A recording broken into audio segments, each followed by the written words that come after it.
नमस्कार दोस्तों, मैं संतोष निरंजन एक बार फिर आपका डीडी कैरियर इंस्टीट्यूट के इस ऑनलाइन प्लेटफॉर्म पर तहे दिल से स्वागत करता हूं। दोस्तों, अभी हमने संविधान की 2 क्लासों को यहां पर किया था जो कि राष्ट्रपति महोदय से संबंधित थे, और एक्चुअली जो क्लासें थी वो राष्ट्रपति को ही लेकर बनाई गई थी और एक तरह से हम लोगों का डेमो था। लेकिन आप लोगों को उनके लिए बहुत बहुत धन्यवाद कि आप लोगों ने हमें इतना ढेर सारा प्यार दिया, इतना स्नेह दिया, उसके लिए बहुत बहुत धन्यवाद। पहले ही वीडियो में हमारे उम्मीद से परे व्यू आए, उसका जो वॉचिंग आवर था वो भी आप लोगों ने बहुत अच्छा दिया, उसके लिए आपको बहुत बहुत धन्यवाद। और अब जो संविधान की क्लासें चलेंगी हमारी वो शुरुआत से होंगी, बिल्कुल बेसिक से किया जाएगा इसमें संविधान को, और इसका जो लेवल रहेगा बेसिक से लेकर आपका पीसीएस लेवल तक का इसमें रहेगा। कहां तक का रहेगा? पीसीएस लेवल का। ठीक, तो इसमें हमारा जो लेवल बनाकर चलेंगे हम अपना क्लास का, वो बेसिक से लेकर पीसीएस तक का रहेगा। और ये जो क्लासें हैं ये बिल्कुल शुरुआत से हैं। अगर आपने वो राष्ट्रपति वाली क्लासें की हैं तो वो केवल और केवल देखा जाए तो इसलिए था कि मेरा और आपका जो कम्युनिकेशन है वो मैच हो जाए, आप मेरी भाषा को समझने लगे। भाषा का अर्थ है यहाँ पर मेरे उच्चारण से, कि आप हमारे उच्चारण को समझने लगे और हम यहाँ पर आपको वो उस तरीके से एक्सप्लेन कर सकें जैसे कि सभी को समझ में आ सके। अब जो हमारी क्लास होगी संविधान की वो शुरुआत से होगी, और आज हम इसमें सबसे पहले ये पढ़ेंगे कि जो संविधान है हमारा, संविधान है क्या। सबसे पहले इसमें क्या पढ़ा जाएगा? संविधान है क्या। इसे हटा देते हैं और सबसे पहले इसी को चर्चा करेंगे कि संविधान है क्या। इससे पहले मैं आपको बता दूं कि अब संविधान की क्लासें हमारी प्रॉपर चलेंगी और आप हर एक क्लास को अच्छे से देखेंगे, उनको नोट करेंगे। जो जो पॉइंट मैं यहां पर आपको बताऊंगा वो आपको सभी नोट करने हैं। एक्चुअली जो पहले की क्लासें थी वो एक स्लाइड के बेस पर थी कि उस तरफ आपको स्लाइड दिख रही होगी उसमें, और यहां मैं आपको एक्सप्लेन कर रहा था।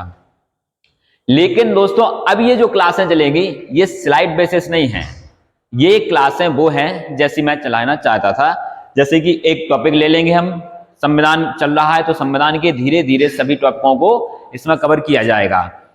सबसे पहले जैसे मान लीजिए इसमें यह है कि भारतीय संविधान, तो पहले यह समझा जाएगा कि संविधान है क्या, फिर संविधान की मांगों को देखा जाएगा और वो सारे फैक्ट मैं आपको बताऊंगा। अब आपको इसमें केवल इतना करना है कि जो यहाँ पे मैं समझा रहा हूं वो आप अपनी कॉपी पर नोट करते जाइए, तो वो सारे पॉइंट आपको उसमें मिलते जाएंगे। ठीक, और ये संविधान की क्लास लगभग आपकी 50 से 60 वीडियो में कवर हो जाएगी, और इसमें इतना सारा मटेरियल आपको मिलेगा कि आप किसी भी परीक्षा में बैठ जाएं, चाहे वनडे एग्जाम में बैठ जाएं, जैसे आपका पुलिस हुआ, रेलवे हुआ, यूपी SSS से जो एग्जाम होते हैं वो हुए, आप किसी भी वनडे एग्जाम में बैठ जाएं वो तो कवर होगा ही। साथ ही अगर आप पीसीएस जैसे एग्जामों में बैठते हैं तो वहां भी इससे बहुत सारा या फिर यूं कहें कि सब कुछ लगभग कवर करने की हमने इसमें कोशिश की है। तो शुरुआत करते हैं। सबसे पहले हम यही समझेंगे कि संविधान है क्या। थोड़ा मैं इसको स्लाइड को ऊपर बढ़ा दूं।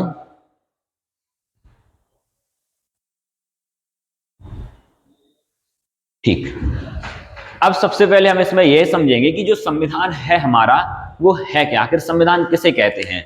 सबसे पहले क्या समझना है दोस्तों हमें, संविधान क्या है।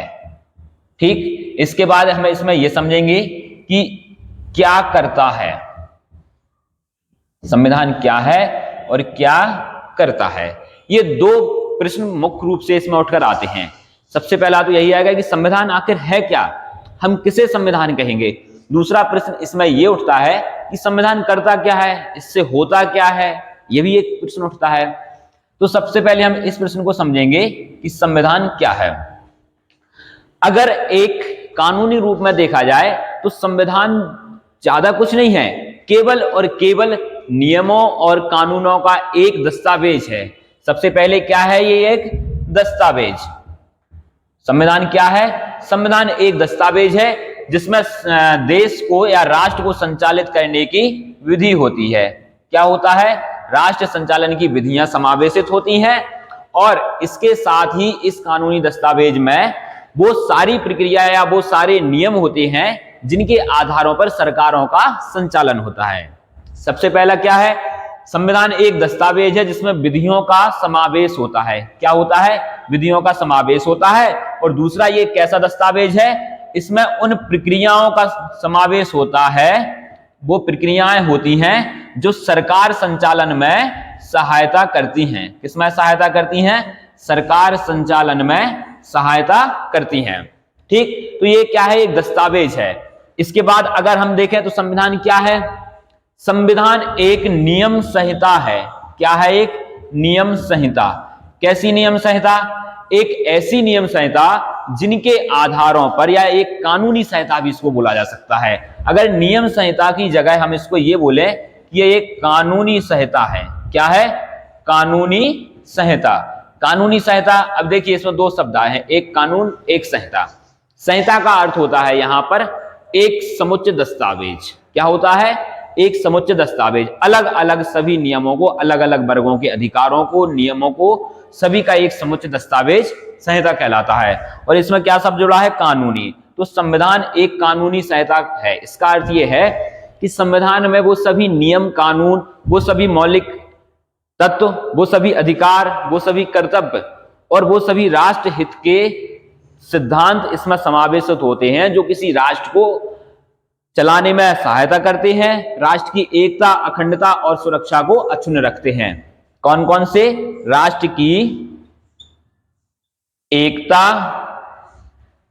अखंडता और सुरक्षा, इन सबको अक्षुण्ण बनाए रखते हैं। ऐसे सभी नियमों और कानूनों का इसमें समावेशन किया जाता है। तो सबसे पहले हमने क्या देखा, संविधान एक दस्तावेज है। फिर हमने देखा ये एक नियम या कानूनों का एक समुच्चय या कानूनी संहिता है। ठीक, अगर देखा जाए तो हमारी सरकार का जो संचालन होता है इन दस्तावेज में, जो प्रक्रियाएं या विधियां निहित हैं, उनके माध्यम से सरकार का संचालन किया जाता है।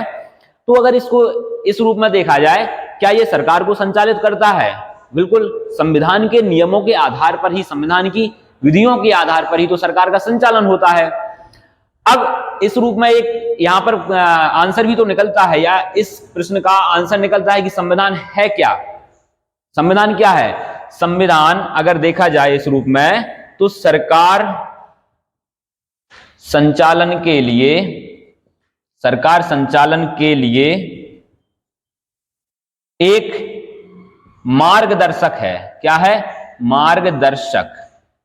तो संविधान यहां पर क्या भी है? संविधान एक मार्गदर्शक भी है, जिस पर किसी राष्ट्र की सरकार का संचालन तो होता ही होता है, साथ ही इससे उस राष्ट्र में समावेशिता, उस राष्ट्र में समावेशिता का माहौल बनता है। क्या बनता है? समावेशिता का माहौल बनता है। यह समावेशिता लिखा है यहां पर। ठीक, तो इस रूप में संविधान क्या है? एक मार्गदर्शक है। अब यह मार्गदर्शक किसका है? संविधान राष्ट्र का मार्गदर्शक है। किसका मार्गदर्शक है? राष्ट्र का। इस अर्थ में ये जो मार्गदर्शक आपका आया है, अगर इसको थोड़ा और अच्छे से देखें कि संविधान क्या है? संविधान एक मार्गदर्शक है। अब मार्गदर्शक किसका है? मार्गदर्शक है ये राष्ट्र का, समूचे राष्ट्र का। किसका? समूचे राष्ट्र का मार्गदर्शक है ये। ठीक, अब समूचे राष्ट्र के मार्गदर्शक से क्या अर्थ है? समूचे राष्ट्र के मार्गदर्शक से अर्थ यहां पर यह निकलता है कि ये सरकार का संचालन करता है। किसका? सरकार का संचालन या सरकार का मार्गदर्शन करता है कि सरकार को किस तरीके से अपनी प्रक्रियाओं का संचालन करना है। दूसरा, ये राष्ट्र के लोगों का भी मार्गदर्शक है। अब राष्ट्र के लोगों का मार्गदर्शक कैसे है? जैसे मैंने यहां पर बताया कि इसमें उन नियमों और कानूनों का समुच्चय होता है, या यहां पर मैंने बताया कि एक वो दस्तावेज से प्रक्रियाओं का समावेश होता है जो सरकार संचालन में सहायता करती हैं। फिर मैंने आपको यहां पर यह भी बताया कि राष्ट्र की एकता, अखंडता और सुरक्षा को अक्षुण्ण बनाए रखता है, और यहां पर यह बताया कि सरकार को संचालन करने का एक मार्गदर्शक भी है। अब ये राष्ट्र के लोगों का मार्गदर्शक कैसे आया है? राष्ट्र के लोगों का मार्गदर्शक ऐसे बना है संविधान कि इसमें उन मौलिक कर्तव्यों का भी समावेश है जो लोगों को एक नैतिक जीवन जीने के लिए प्रेरित करते हैं। किसका समावेश है? मौलिक कर्तव्यों का समावेश है, और ये कर्तव्य लोगों को नैतिक जीवन जीने के लिए प्रेरित करते हैं। कैसे जीवन जीने के लिए? नैतिक जीवन जीने के लिए प्रेरित करते हैं। जीवन जीने के लिए प्रेरित करते हैं। ठीक, तो इनमें उन सभी मौलिक कर्तव्यों का भी समावेश है जो राष्ट्र के लोगों को नैतिक पूर्ण जीवन जीने के लिए प्रेरित करते हैं। अब ये नैतिक पूर्ण जीवन जीने के लिए प्रेरित करने का क्या अर्थ है? इन मौलिक कर्तव्यों में या संविधान में जो कर्तव्य राष्ट्र के लोगों के निर्धारित हैं, उनमें उन सभी नैतिक शिक्षाओं का भी समावेश है जो लोगों को एक सद्भावनापूर्ण जीवन जीने के लिए प्रेरित करें या एक जीवन जीने के लिए नैतिक मार्गदर्शक की तरह कार्य करें। ठीक, तो यहां पर ये सरकार के मार्गदर्शन के साथ ही राष्ट्र के लोगों का भी मार्गदर्शक हुआ है। तो अभी तक हमने संविधान के कितने अर्थ देखे हैं? संविधान क्या है, इसके 3 उत्तर मैंने आपको बताया कि संविधान एक दस्तावेज है। कैसा दस्तावेज है? इसमें विधियों का समावेश है। विधियों का समावेश कैसे? इसमें उन सभी कानूनों या विधियों का समावेश है जो किसी राष्ट्र संचालन के लिए महत्वपूर्ण होती हैं। साथ ही इसमें उन प्रक्रियाओं का भी समावेश है जो सरकार संचालन के लिए मार्गदर्शन की तरह कार्य करती हैं। अगला क्या है? यह एक नियम संहिता या कानूनी संहिता है। क्या बताया मैंने अगले पॉइंट में आपको कि ये संविधान एक कानूनी संहिता है। कानूनी संहिता का क्या अर्थ है? कि इसमें उन सभी कानूनों का, उन सभी नियमों का या उन सभी रेगुलेशन का इसमें समावेश है जो किसी राष्ट्र की एकता, अखंडता और सुरक्षा को अक्षुण्ण बनाए रखता है। क्या करता है ये? ऐसे नियम या ऐसे कानून इसमें समावेश हैं जो राष्ट्र की एकता को बनाए रखते हैं, राष्ट्र की अखंडता को बनाए रखते हैं और राष्ट्र की सुरक्षा को बनाए रखते हैं। इन सभी के साथ ही संविधान में वो नियम या वो कानून भी हैं जो लोगों को सरकार और लोगों के बीच में एक संतुलन कायम करते हैं कि लोगों के अधिकार क्या है, लोगों के कर्तव्य क्या है, साथ ही साथ सरकार के भी क्या कर्तव्य हैं राष्ट्र के प्रति, या लोगों की जो कह सकते हैं हम कि लोगों के यहाँ पर बढ़ोतरी के लिए या उनके विकास के लिए सरकार को कौन से कदम उठाने चाहिए, उन सभी कानूनों का या उन सभी नियमों का या यूं कहें कि उन सभी मार्गदर्शक तथ्यों का भी यहाँ पर समावेश है। जैसा कि तीसरे पॉइंट में मैंने बताया कि इसमें अगर हम यहाँ पर देखें कानूनी सहायता के साथ ही ये मार्गदर्शक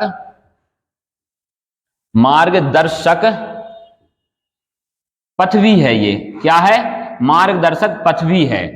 मार्गदर्शक पथ का अर्थ यहां पर यह है कि ये लोगों को प्रेरित करता है कि आपके अधिकार ये हैं, सरकार के अधिकार ये हैं, सरकार के आपके प्रति कर्तव्य ये हैं और आपके इस राष्ट्र के प्रति कर्तव्य ये हैं। ठीक, तीसरा मैंने बताया कि संविधान एक मार्गदर्शक है। यहां पर मार्गदर्शक पथ की बात की गई है और यहां पर क्या है? एक मार्गदर्शक। और ये 2 तरीके से मार्गदर्शक करता है। पहले तो ये समूचे राष्ट्र का मार्गदर्शन करता है। समूचे राष्ट्र में 2 तरीके से करता है। एक सरकार का मार्गदर्शन। सरकार का मार्गदर्शन करने का अर्थ यहां पर यह है कि ये इसमें वो सभी नियम, वो सभी कानूनों का समावेश है जो सरकार को राज्य के लोगों के लिए, लोगों के विकास के लिए लागू करने चाहिए। मतलब सरकार कोई भी अगर नियम कानून का निर्माण करती है वो उस नियम कानून के दायरे को इस हद तक बढ़ाए जिससे कि अधिक से अधिक जन कल्याण हो सके। इसका अर्थ क्या है? जन कल्याण इसका अंतिम परिणाम होता है। ठीक, अगला है इसमें ये मार्गदर्शन में राष्ट्र के लोगों का मार्गदर्शन। तो लोगों का मार्गदर्शन कैसे करेगा?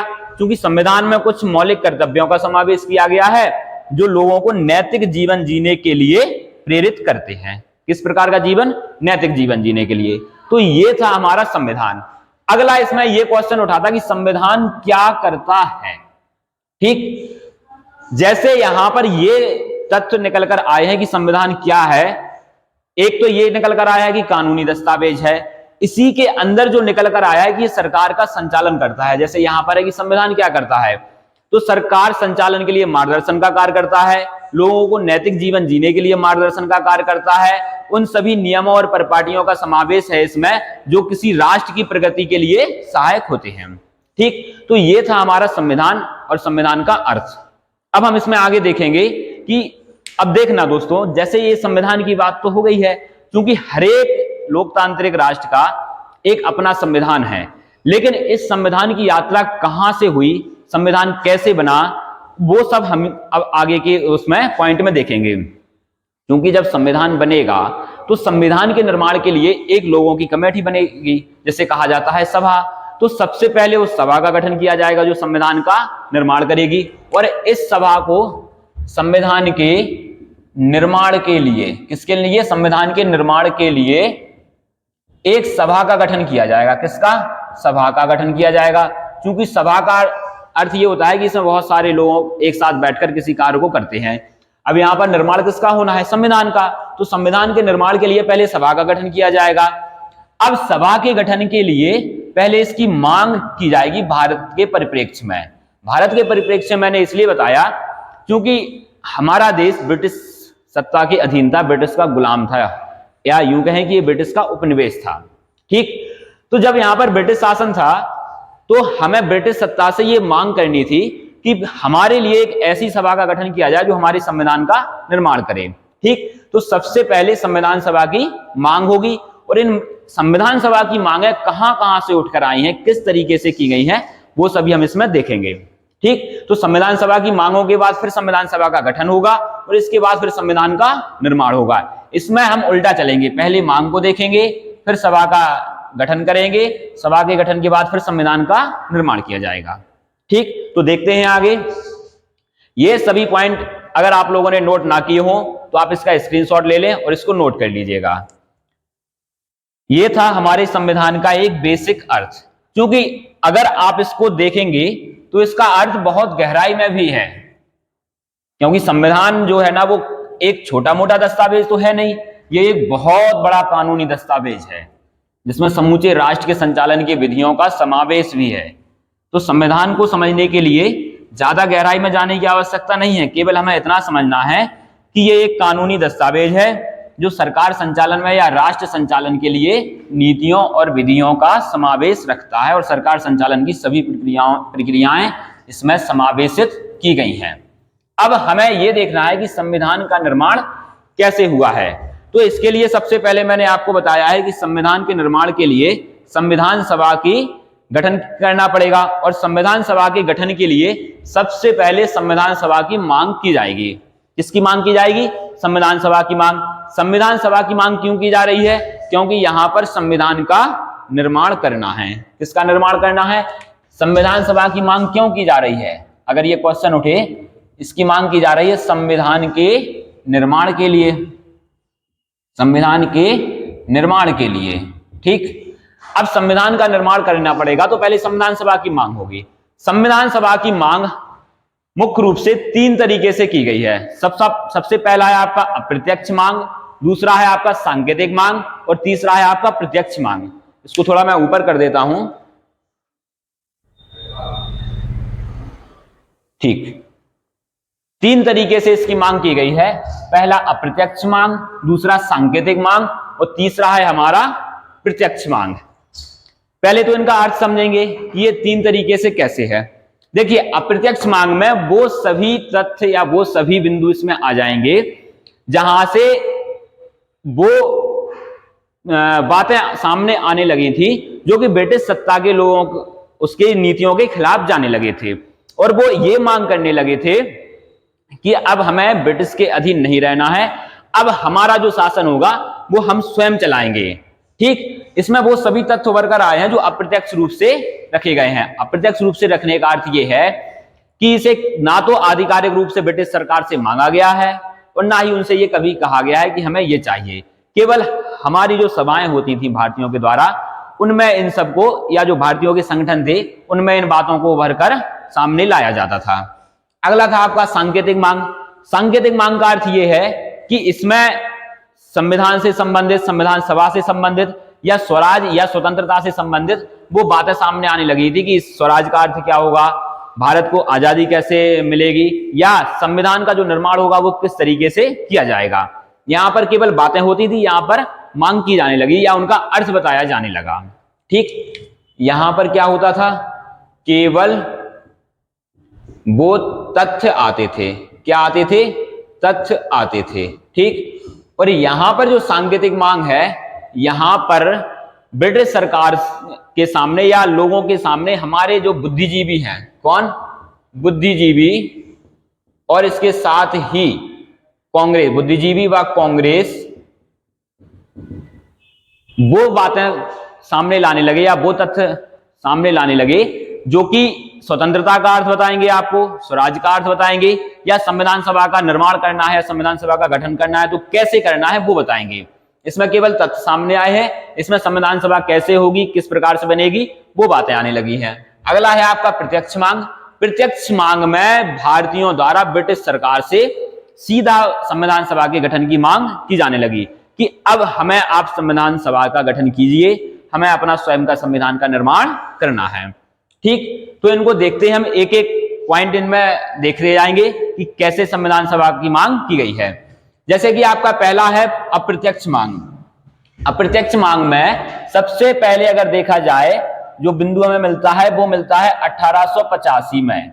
ये वो डेट है जबकि हमारे यहां पर 1885 में एक पार्टी का गठन किया गया था और उस पार्टी का नाम था आपका कांग्रेस। क्या नाम था? कांग्रेस। ठीक, तो सबसे पहले अगर अप्रत्यक्ष मांग है तो कांग्रेस की स्थापना से ही देखी जा सकती है। कहां से? कांग्रेस की स्थापना से। अब इस पॉइंट को मैंने यहां पर क्यों रखा? कांग्रेस की स्थापना का संविधान के निर्माण से क्या लेना देना? देखिए, 1885 से पहले भी भारत में कई छोटे छोटे दलों का गठन किया गया, लेकिन कांग्रेस एकमात्र ऐसा राजनीतिक दल था या भारतीयों का ऐसा संगठन था जिसने आजादी की अंतिम लड़ाई तक संघर्ष जारी रखा और आजादी को प्राप्त भी किया। ठीक, कांग्रेस की जब स्थापना की गई 1885 में तो ये बातें उभर कर आने लगी कि अब भारतीय स्वयं के लिए एक मजबूत संगठन बना चुके हैं और उस संगठन का स्वयं के द्वारा संचालन भी करेंगे। स्वयं के द्वारा संचालन का अर्थ ही यहां पर यह है कि अब हम स्वयं के द्वारा नियंत्रित किए जाने के लिए तैयार हैं, हम स्वयं के नियमों के द्वारा नियंत्रित किए जाएंगे, ना कि ब्रिटिश सत्ता के द्वारा। ठीक, अगला इसमें पॉइंट हम ये देखेंगे आपका 1895 का। ठीक, 1895 का एक विधेयक है जिसे कहा जाता है स्वराज विधेयक। कौन सा? स्वराज विधेयक, या इसे एक नाम और दिया जाता है जिसे कहा जाता है संविधान विधेयक। स्वराज विधेयक या संविधान विधेयक, क्या कहा जाता है दोस्तों? स्वराज या संविधान विधेयक, इसको नाम दिया जाता है। ठीक, ये जो विधेयक था एक्चुअली ये हमारे पास पूर्ण रूप में या उसके मूल रूप में प्राप्त नहीं है। केवल एनी बेसेंट जी का एक इससे संबंधित तर्क यह आया था कि ये जो स्वराज विधेयक या संविधान विधेयक था, इसका संबंध तिलक से है। किससे है? लोकमान्य बाल गंगाधर तिलक से इस विधेयक का संबंध है, ये एनी बेसेंट ने कहा है। किसने कहा है ये? कि इसका संबंध तिलक से है। इसको कहने वाली कौन थी? Annie Besant. कौन थी? Annie Besant. ठीक, एनी बेसेंट जी ने इसके बारे में बताया कि स्वराज विधेयक का संबंध तिलक से है। अब स्वराज विधेयक क्या था?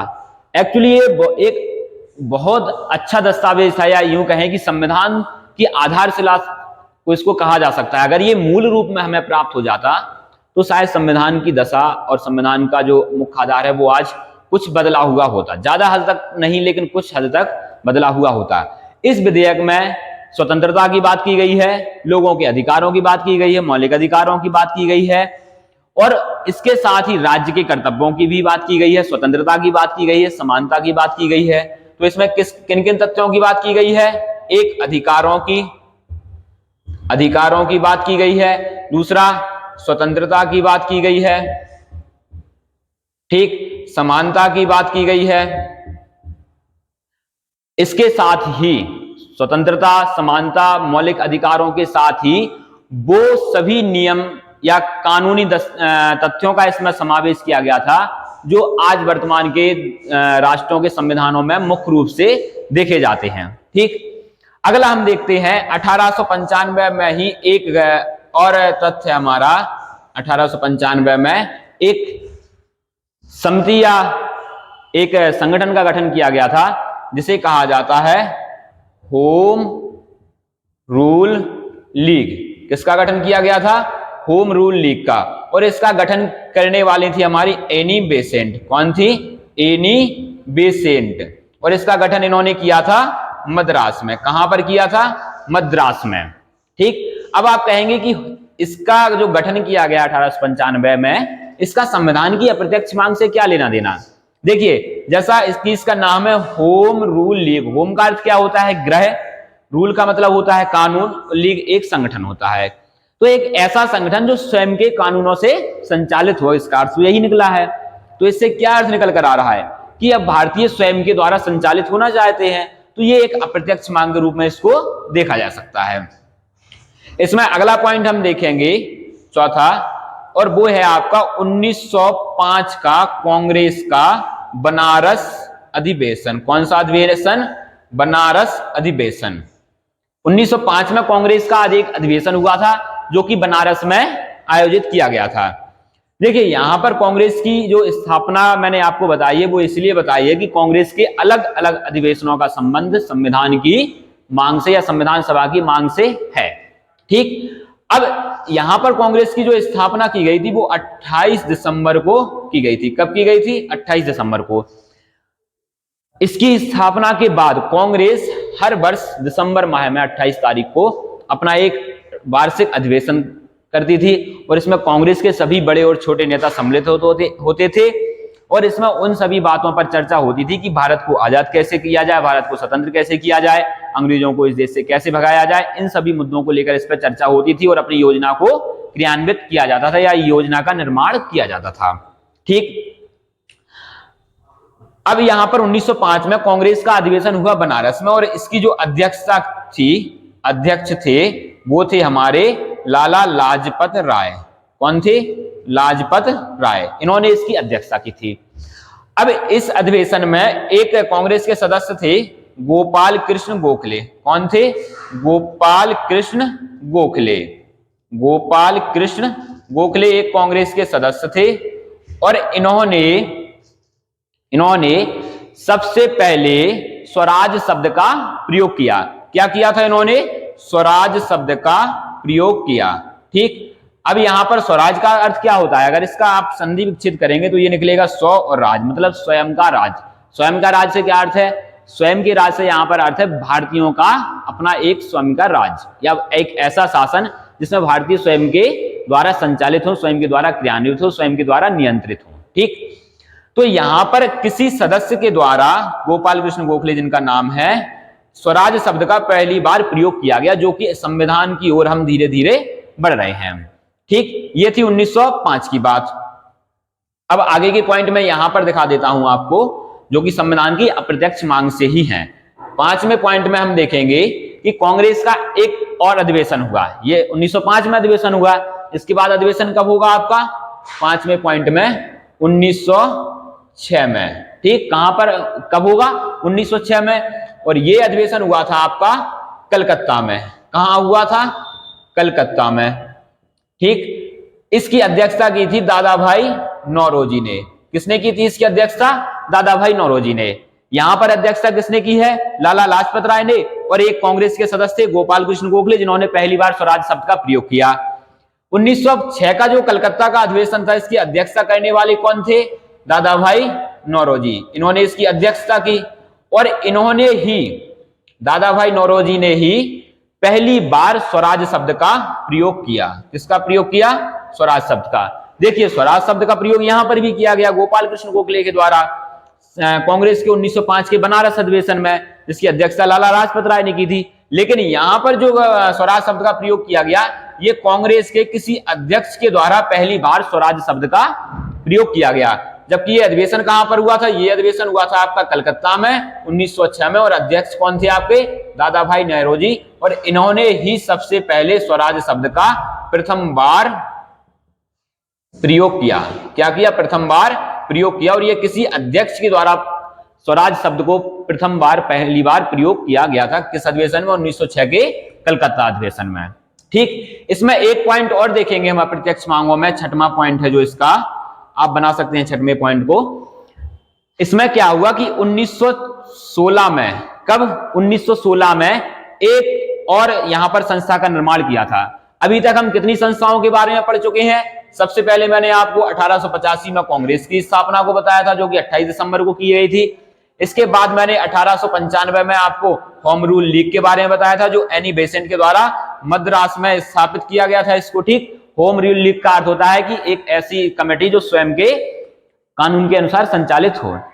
इसके बाद 1916 में भी एक और होम रूल लीग बनाई गई। क्या बनाई गई? एक और होम रूल लीग बनाई गई, और इसको स्थापित करने वाले थे हमारे तिलक। किसने इसको स्थापित किया था? तिलक ने। और यह स्थापित की गई थी आपकी तिलक के द्वारा पुणे में। कहां पर? पुणे में। ठीक, तो देखिए होम रूल लीग आपकी दो आई हैं। एक 1916 की होम रूल लीग, जिसकी स्थापना बाल गंगाधर तिलक ने किया था। कहां पर? पुणे में। एक होम रूल लीग आपकी 1895 की है, जो एनी बेसेंट के द्वारा, जिसके द्वारा एनी बेसेंट के द्वारा मद्रास में स्थापित की गई। दो थी, एक मद्रास की, एक पुणे की। मद्रास की थी आपकी एनी बेसेंट के द्वारा स्थापित, और ये थी तिलक के द्वारा। ये की गई थी 1895 में, ये की गई थी 1916 में। तो आपकी संविधान से संबंधित जो अप्रत्यक्ष मांगे थी, उनमें केवल हमें इतने ही बिंदु देखना है।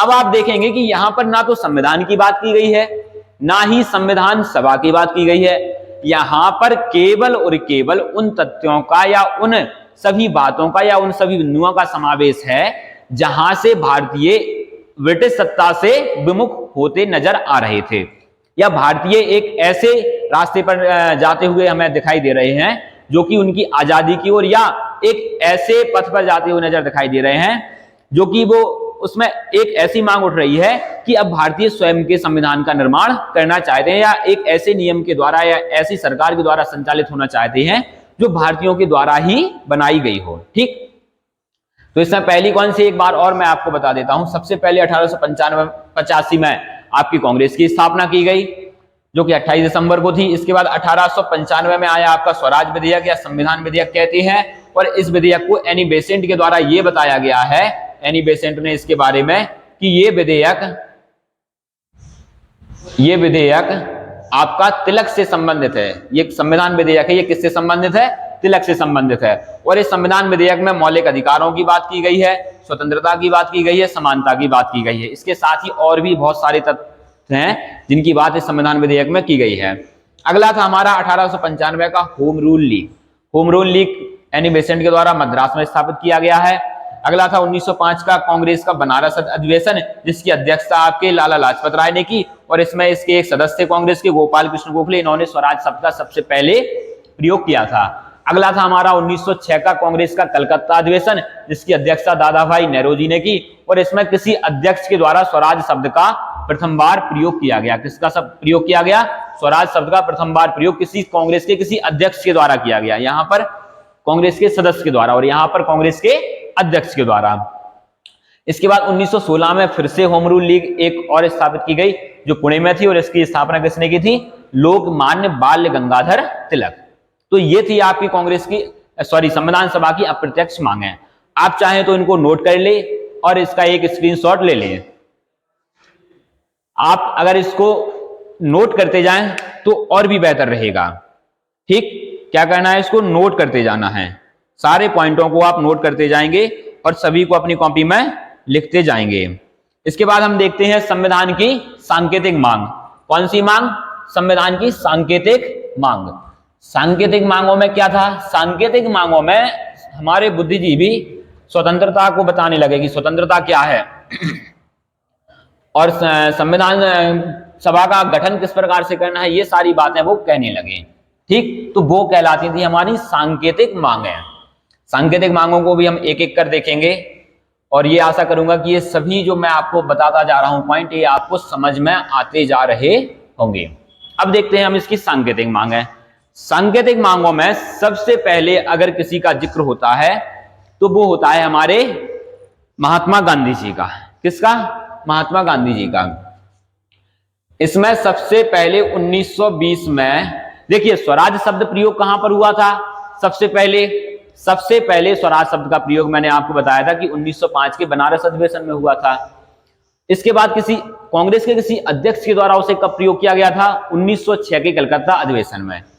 लेकिन 1920 में महात्मा गांधी ने स्वराज का अर्थ बताया। इसका अर्थ बताया, स्वराज का अर्थ, स्वराज का अर्थ बताया। और स्वराज के अर्थ में इन्होंने ये कहा कि स्वराज, जो मेरा स्वराज है वो संसदीय शासन की स्थापना है। क्या अर्थ बताया? स्वराज से अर्थ संसदीय शासन की स्थापना है। किससे है स्वराज से अर्थ? इन्होंने ये बताया गांधी जी ने कि स्वराज से मेरा अभिप्राय संसदीय शासन की स्थापना है। क्या है? संसदीय शासन की स्थापना। ठीक, तो 1920 में महात्मा गांधी ने सबसे पहले स्वराज का अर्थ बताया था और उन्होंने ये कहा था कि स्वराज से मेरा अभिप्राय संसदीय शासन की स्थापना है। यहां तक क्लियर हुआ? अगला पॉइंट देखते हैं हम इसमें, और वो पॉइंट है आपका 1922 का। और 1922 में ये संबंध भी ये किसने बताया था? यहां पर गांधी जी ने। ये भी आप नोट कर लें, किसने बताया था? गांधी जी ने। ठीक, 1922 में फिर से महात्मा गांधी आए और महात्मा गांधी के द्वारा एक वक्तव्य जारी किया गया गांधी जी के द्वारा। और वो वक्तव्य ये था, 1922 में गांधी जी ने एक घोषणा की थी कि जो स्वतंत्रता होगी या संविधान सभा का गठन होगा वो भारतीयों के द्वारा स्वयं में किया जाएगा। इसका अर्थ ये है कि इन्होंने ये कहा कि संविधान सभा, क्या? संविधान सभा भारतीयों की अभिव्यक्ति होगी। क्या होगी? भारतीयों की अभिव्यक्ति होगी। अभिव्यक्ति होगी, ना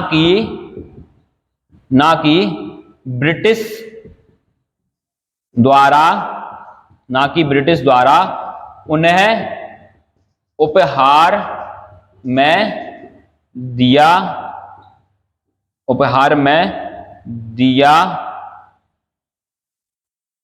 गया गिफ्ट।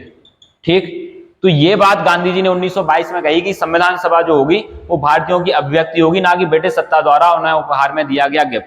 इसका अभिप्राय ये है कि गांधी जी ये चाहते थे कि संविधान सभा भारतीयों के द्वारा स्थापित होगी।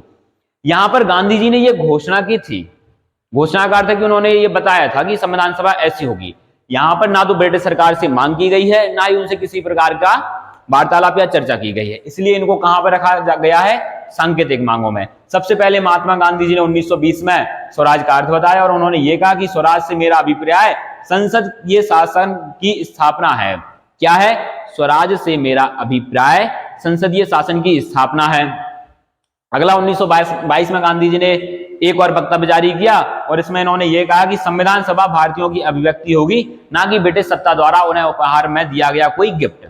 ठीक, आगे देखते हैं हम, और आगे बात आती है 1923 की। किसकी? 1923 की। 1923 में एक समिति का गठन किया गया था जिसे कहते हैं सप्रू समिति।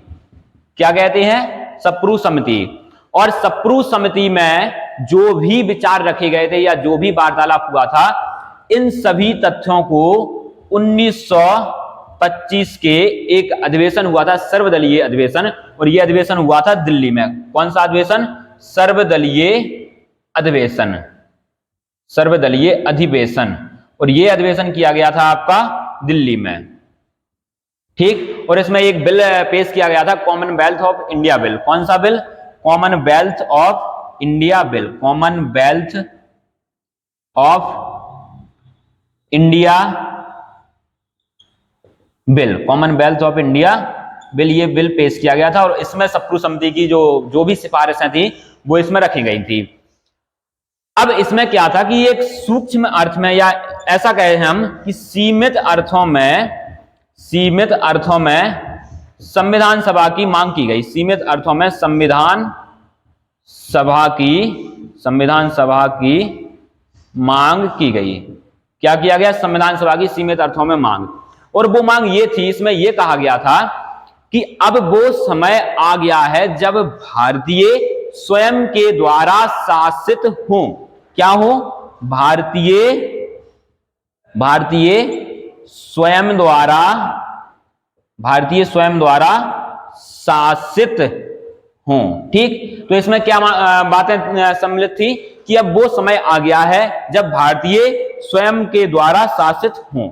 मतलब इसका ये था कि अब वो समय आ गया है जब हम स्वयं का संविधान बनाएं, स्वयं की संविधान सभा का गठन करें, फिर संविधान का निर्माण करें और वो सभी कानून बनाएं जो हमें स्वयं को शासित करने के लिए पर्याप्त रहें। ठीक, तो ये सीमित अर्थों में थी। सबसे पहला हमने सांकेतिक मांगों में देखा कि 1920 में महात्मा गांधी जी के द्वारा स्वराज का अर्थ बताया गया है और उन्होंने कहा कि स्वराज से मेरा अभिप्राय संसदीय शासन की स्थापना है। अगला देखा हमने 1922 में गांधी जी ने एक वक्तव्य जारी किया जिसमें उन्होंने कहा कि संविधान सभा जो होगी ना वो भारतीयों की अभिव्यक्ति होगी, ना कि ब्रिटिश सरकार द्वारा उन्हें उपहार में दिया गया कोई तोहफा या गिफ्ट। ठीक, अगला देखा हमने 1923 की सप्रू समिति को। इसमें जो भी बातें की थी वो संविधान को लेकर सीमित अर्थों में थी और इसमें यह कहा गया था कि भारतीय स्वयं के द्वारा शासित हुए ऐसे कानून के निर्माण के लिए ऐसे सरकार के गठन का अब वो समय आ गया है, जो कि सीमित अर्थों में संविधान की मांग दिखती है। सप्रू समिति की सिफारिशों को 1925 के दिल्ली में हुए सर्वदलीय अधिवेशन में, जिसे कॉमनवेल्थ ऑफ इंडिया बिल के नाम से जाना जाता है, उस पेश किया गया था। ठीक, इसके बाद 1923 तक तो हम पहुंच गए हैं। अब इसके बाद क्या आएगा आपका 1924। क्या आएगा आपका 1924। और 1924 में कांग्रेस के एक नेता थे आपके मोतीलाल नेहरू। कौन थे? मोतीलाल नेहरू। मोतीलाल नेहरू ने 1924 में यह कहा था कि अब जो हमारा संविधान होगा, इन्होंने भी एक्चुअली इसी बात को दोहराया है।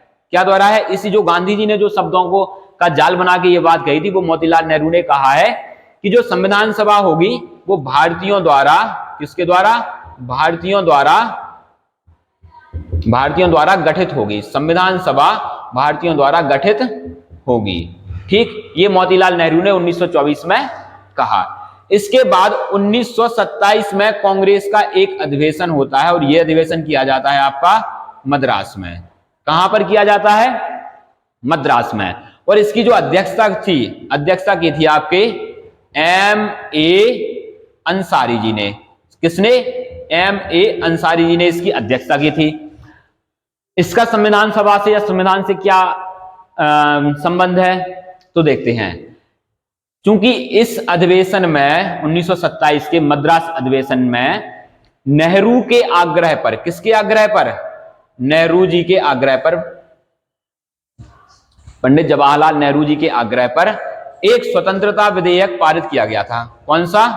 स्वतंत्रता विधेयक पारित किया गया था। स्वतंत्रता विधेयक पारित किया गया था। ठीक, क्या किया गया था? स्वतंत्रता विधेयक पारित किया गया था। अब ये विधेयक को पारित होने से संविधान का क्या अर्थ? स्वतंत्रता विधेयक पारित होने का सीधा सीधा अर्थ है कि हम सब स्वतंत्र होंगे। अब जब स्वतंत्र हो जाएंगे तो राष्ट्र को संचालन के लिए एक नियम प्रक्रिया संहिता की आवश्यकता होगी, जो कि संविधान सभा द्वारा बना ली जाएगी। ठीक, तो 1927 में जो मद्रास में अधिवेशन हुआ, इसकी अध्यक्षता तो की थी आपके M.A. अंसारी जी द्वारा, लेकिन इसमें नेहरू के आग्रह पर कांग्रेस की जो कमेटी थी या जो अधिवेशन था उसमें एक स्वतंत्रता विधेयक को पारित किया गया था। ठीक, इसके बाद आता है आपका 1929 का कांग्रेस का अधिवेशन। और यह अधिवेशन हुआ था कांग्रेस का आपका लाहौर में। कहां हुआ था? लाहौर में। और यह रावी नदी के तट पर किया गया था। और यह वो अधिवेशन है जिसमें कांग्रेस की ओर से, देखिए अभी तक किसकी बात हो रही थी? स्वराज की या स्वतंत्रता की या संविधान सभा की, लेकिन लाहौर अधिवेशन में कांग्रेस ने पूर्ण स्वराज की मांग कर ली। किसकी मांग कर ली? पूर्ण स्वराज की मांग कांग्रेस द्वारा की गई। कांग्रेस द्वारा कहा गया कि अब हमें ना तो स्वराज चाहिए ना ही स्वतंत्रता चाहिए, बल्कि अब हमें पूर्ण स्वराज चाहिए। पूर्ण स्वराज का अर्थ यह होता है कि अब अंग्रेज अपने बोरिया बिस्तर बांधकर भारत से हमेशा हमेशा के लिए अलविदा होंगे और भारत के सभी क्षेत्रों से उनको जाना होगा। शासन सत्ता भारतीयों के हाथ में देनी होगी। हम अपने द्वारा शासन को चलाएंगे, कानूनों का निर्माण करेंगे और उनके माध्यम से सरकार का संचालन करेंगे। ये अर्थ होता है आपके पूर्ण स्वराज का। ठीक, तो ये थे हमारे संविधान से संबंधित कुछ सांकेतिक मांगे।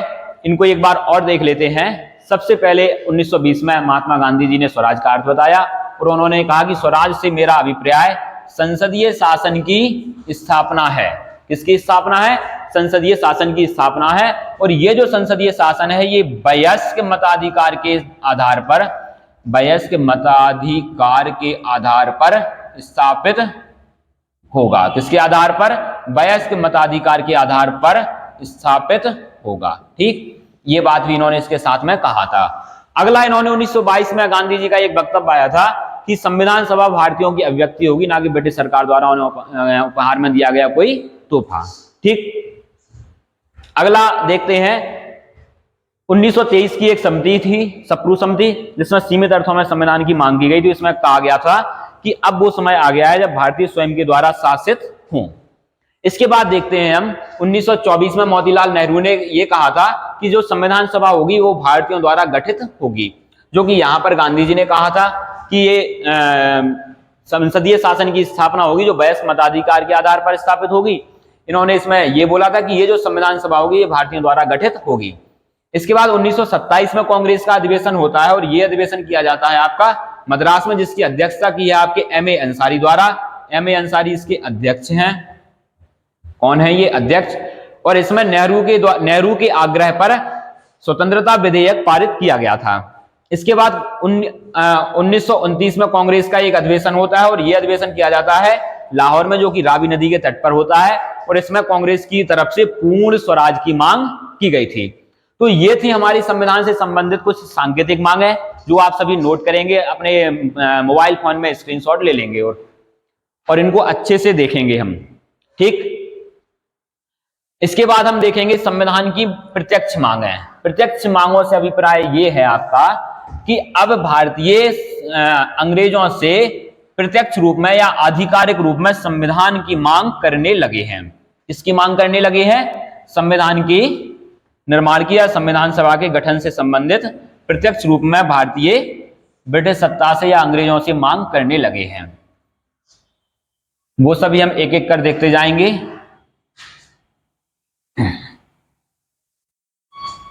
देखते हैं अब कौन सी मांगे देखनी है हमें। अब देखनी है हमें संविधान से संबंधित प्रत्यक्ष मांगे। कौन सी? प्रत्यक्ष मांगे। प्रत्यक्ष मांगों में सबसे पहला है हमारा, प्रत्यक्ष मांगों में प्रथम है हमारा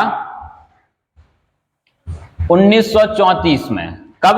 1934 में एक हमारे यहाँ के वामपंथी नेता थे या कहें साम्यवादी नेता, जिनका नाम है आपका M.N.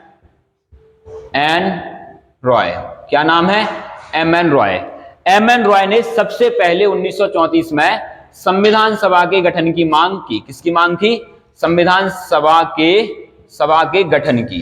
ठीक, किसकी मांग की? संविधान सभा के गठन की मांग सबसे पहले 1934 में M.N. रॉय के द्वारा की गई और ये मांग है आपकी प्रत्यक्ष रूप में की गई थी। ठीक, इसके बाद 1935 में, कब?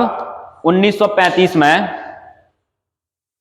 कांग्रेस की ओर से, ये ठीक चल रहा है, ये अलग अलग लग रहा होगा आपको, अब इसको देखने से थोड़ा ये अच्छा लग रहा होगा क्योंकि रंग बिरंगा जरूरी है। 1934 में M.N. रॉय ने संविधान सभा के गठन की मांग की। इसके बाद 1935 में कांग्रेस की ओर से आधिकारिक रूप से संविधान सभा के गठन की मांग की गई। कैसी मांग की गई? आधिकारिक रूप से कांग्रेस की ओर से आधिकारिक रूप से संविधान सभा के गठन की मांग की गई।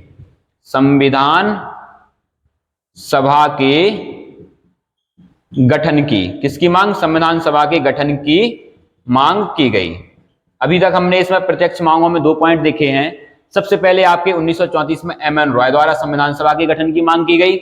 इसके बाद 1935 में कांग्रेस की ओर से आधिकारिक रूप से संविधान सभा के गठन की मांग की गई। ठीक, अभी तक हम 1935 तक पहुंच गए हैं। अब वो 3 अधिवेशन हुए हैं कांग्रेस के जिन्होंने इसको थोड़ा प्रभावित किया है। कौन कौन से अधिवेशन थे आपके?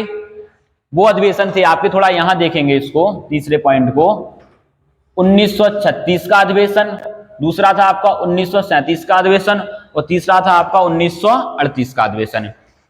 ये 3 कांग्रेस के अधिवेशन हुए हैं जिन्होंने इस मांग को और आगे बढ़ाया और जो अंतिम था आपका 1938 का अधिवेशन, इसने पूर्ण रूप में उसको एक ब्रिटिश सरकार को मजबूर किया और ब्रिटिश सरकार फिर झुकी भी और उसने संविधान के निर्माण के लिए, संविधान सभा के गठन के लिए प्रक्रिया को आगे भी बढ़ाया।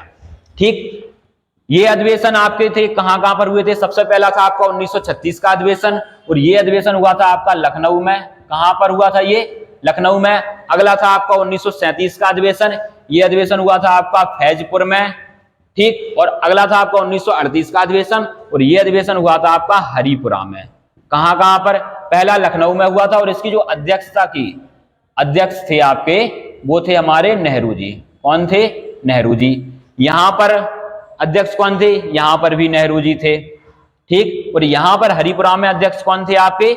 यहां पर अध्यक्ष थे सुभाष चंद्र बोस। तीनों अधिवेशन को देखेंगे। 1936 का लखनऊ में हुआ था, अध्यक्षता नेहरू जी ने की थी। 1937 का हुआ था आपका फैजपुर में, जिसकी अध्यक्षता नेहरू जी ने की थी। 1938 का हुआ था हरिपुरा में, जिसकी अध्यक्षता सुभाष चंद्र बोस द्वारा की गई थी। अब इन तीनों अधिवेशनों का संविधान की मांग से क्या संबंध है वो देखेंगे। ये जो अधिवेशन था आपका लखनऊ वाला, इसमें किसी अधिवेशन में, कांग्रेस के किसी अधिवेशन में सभा के गठन की मांग की गई। क्या किया गया? कांग्रेस के किसी किसी अधिवेशन में संविधान सभा के गठन की मांग की गई। संविधान सभा के गठन की मांग की गई, ठीक। इसकी क्या विशेषता थी? 1936 के लखनऊ अधिवेशन की क्या संबंध था संविधान सभा को लेकर? इसमें कांग्रेस के किसी अधिवेशन में प्रथम बार संविधान सभा के गठन की मांग की गई थी। देखिए, एक मैंने आपको बताया था 1905 का बनारस अधिवेशन, जहां पर स्वराज शब्द का पहली बार किसी सदस्य द्वारा प्रयोग किया गया था। इसके बाद बताया था 1906 का आपका कलकत्ता का अधिवेशन, जिसमें कांग्रेस के किसी अध्यक्ष के द्वारा स्वराज शब्द का प्रयोग किया गया था। ये वो अधिवेशन है आपका 1936 का लखनऊ अधिवेशन, जब कांग्रेस के किसी अधिवेशन में संविधान सभा के गठन की मांग की गई। अगला था आपका फैजपुर में, 1937 में हुआ था। इसकी अध्यक्षता भी नेहरू जी ने ही की थी, और इसमें इसी मांग को दोहराया गया, ठीक। इसी मांग को दोहराया गया।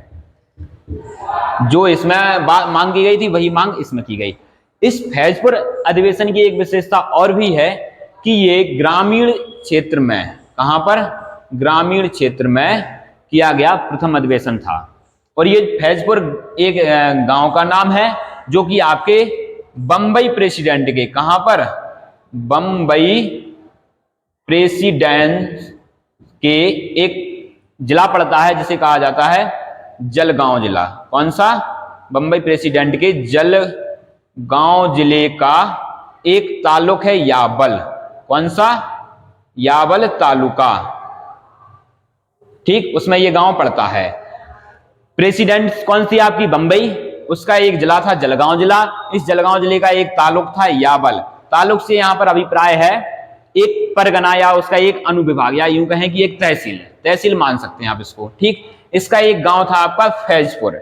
इसमें एक गांव पड़ता था फैजपुर, और ये फैजपुर गांव में कांग्रेस का अधिवेशन हुआ था 37 में, जो पहली बार किसी गांव में आयोजित किया गया था। इसकी अध्यक्षता नेहरू जी ने की थी। और इसमें 1936 में जो मांग की गई थी कि कांग्रेस के किसी अधिवेशन में संविधान सभा के गठन की मांग की गई थी, उसी को इसमें दोहराया गया। इसके बाद आपका जो सबसे महत्वपूर्ण है वो है 1938 का हरिपुरा अधिवेशन, जिसकी अध्यक्षता किसने की थी? सुभाष चंद्र बोस द्वारा। इसकी विशेषता यह है कि इसमें नेहरू जी द्वारा घोषणा की गई थी कि स्वतंत्र भारत की संविधान सभा का निर्माण भारतीयों द्वारा किया जाएगा, और इसमें कोई बाहरी हस्तक्षेप नहीं होगा। इसमें क्या था? इस अधिवेशन में नेहरू ने घोषणा की, किसने? नेहरू ने घोषणा की कि जो स्वतंत्र भारत की संविधान सभा है, स्वतंत्र भारत की संविधान सभा का निर्माण भारतीयों द्वारा किया जाएगा। किसके द्वारा? भारतीयों द्वारा किया जाएगा, और इसमें बाहरी हस्तक्षेप नहीं होगा। साथ ही बाहरी हस्तक्षेप नहीं होगा, ठीक। तो इसमें क्या घोषणा की गई थी नेहरू द्वारा हरिपुरा अधिवेशन में? कि स्वतंत्र भारत की संविधान सभा का निर्माण भारतीयों के द्वारा किया जाएगा, और इसमें बाहरी हस्तक्षेप नहीं होगा, ठीक। अब नेहरू जी ने जो मांग की थी वो आधिकारिक रूप से की गई थी, या घोषणा आधिकारिक रूप से की गई थी। अब इसका क्या इफेक्ट पड़ा वो देखने के पहले मैं आपको कुछ ऐतिहासिक घटनाक्रम दिखाना चाहता हूं, जो आप देखते जाएंगे। पहले तो मैं आपको ये रिवाइज करवा देता हूं एक बार। सबसे पहले 1934 में एम.एन. रॉय ने संविधान सभा के गठन की मांग की थी, और रॉय थे आपके वामपंथी नेता। कौन थे? वामपंथी नेता। ठीक। इसके बाद 1935 में कांग्रेस की ओर से आधिकारिक रूप से घोषणा की गई थी कि कांग्रेस की ओर से आधिकारिक रूप से संविधान सभा की गठन की मांग की गई थी। इसके बाद आता है आपका 1936 का लखनऊ अधिवेशन, जिसकी अध्यक्षता नेहरू जी ने की थी, और इसमें कांग्रेस के किसी अधिवेशन में संविधान सभा के गठन की मांग की गई थी। 1937 का अधिवेशन हुआ था फैजपुर में, इसकी अध्यक्षता भी नेहरू जी ने ही की थी, और इसमें क्या था कि इसी मांग को दोहराया गया। और इसकी एक विशेषता यह भी थी कि ये कांग्रेस का वो अधिवेशन था जो किसी गांव में किया गया था। फैजपुर यहाँ पर गांव का नाम है, जो बंबई प्रेसिडेंट्स के आपके जलगांव जिले के यावल तालुक में पड़ता है। ठीक। अब कुछ ऐतिहासिक घटनाक्रम हुए हैं, क्योंकि आपको पता है कि 1939 से 1944 तक आपका प्रथम विश्व युद्ध चला। 44 नहीं, 45 तक ये चला है, जो कि हिरोशिमा नागासाकी पर जब बम फोड़ा गया था उसके बाद ये खत्म हो गया था। तो ये द्वितीय विश्व युद्ध का कालक्रम है 1939 से लेकर 45 तक। द्वितीय विश्व युद्ध का संविधान सभा से क्या संबंध रहा है, वहां पर कैसे घटनाक्रम हुआ है, वो मैं आपको बताता हूं। इसका सीधा सीधा संबंध हमारी संविधान सभा से है। बात समझ में आ रही है? एक आपका ये घटनाक्रम और एक आपका ये दोनों वो मजबूत आधार हैं जो ब्रिटिश सरकार को झुकने पर मजबूर करते हैं। क्या करते हैं? ब्रिटिश सरकार को झुकने पर मजबूर करते हैं। दोस्तों, थोड़ा पानी पी लिया जाए, उसके बाद क्लास को जारी रखेंगे। इशारा कर देना। दोस्तों, हमने अभी देखा है कि संविधान सभा की तीनों प्रकार से मांगों को मैंने आपको बताया है। अप्रत्यक्ष मांग को भी बताया गया है, सांकेतिक मांग को भी बताया गया है, और आपकी प्रत्यक्ष मांग है जो यहाँ पर पॉइंट मेंशन है, ये भी बताए गए हैं। अब यहाँ पर क्या होता है कि कुछ ऐतिहासिक घटनाक्रम है जहां पर मैं आपका ध्यान खींचना चाहता हूं। जैसे मैंने आपको द्वितीय विश्व युद्ध का जिक्र किया है, एक और इसमें आएगा आपका भारत शासन अधिनियम 1935 का भी जिक्र होगा। ठीक। तो ये सारे 1935 के अधिनियम से हमारे भारत में राजनीतिक घटनाक्रमों में कैसा परिवर्तन आया, और विश्व युद्ध ने इस राजनीतिक घटनाक्रम को कैसे संविधान की ओर मोड़ा। ये दो तथ्य ये आपके, और एक ये वाला 1938 का हरिपुरा अधिवेशन जिसमें नेहरू की घोषणा, ये तीन तथ्य हमें संविधान सभा की ओर ले जाते हैं, संविधान सभा की ओर मोड़ते हैं। तो मैं ये चाहता हूं कि आज की क्लास में हम यहीं पर इसको विराम देते हैं, और द्वितीय विश्व युद्ध ने 1935 के अधिनियम ने इस पूरे भारतीय राजनीतिक घटनाक्रमों को संविधान सभा की ओर कैसे मोड़ा, ब्रिटिश को कैसे मजबूर किया कि वो संविधान सभा का गठन करें, संविधान का निर्माण करें, किस प्रकार से ब्रिटिश सरकार झुकी भारतीयों के सामने, वो सभी घटनाक्रम हम देखेंगे इसके अगले पार्ट में, जो कि इसका रहेगा संविधान सभा की मांग और संविधान का निर्माण भाग 2। तब तक के लिए विराम देते हैं इसको। बहुत बहुत धन्यवाद।